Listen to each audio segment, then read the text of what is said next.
Okay guys, so I'm going to be teaching you how to multiply with decimals.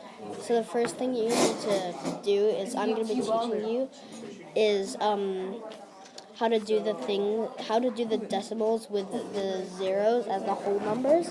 So the first thing you need to do is you need to check. So say it's 0.1 times 0.5, then it would be again 5, right? But so it'd be 5. So you just have to put 0.05. But if it's this, it's like 9.5. 0.9 times 0.5. Just multiply it, so that's 45, so 0. So it would be 0.45. Now let's move on to the other decimals. You just have to do it like a single digit. So 3 times 5 is 15. Then 8 times 5 is 40, plus the 1 is 41. And then how many spaces is 1, and the decimal is here, and then put 1 space. So it'd be 41.5. So thank you guys for watching, and goodbye.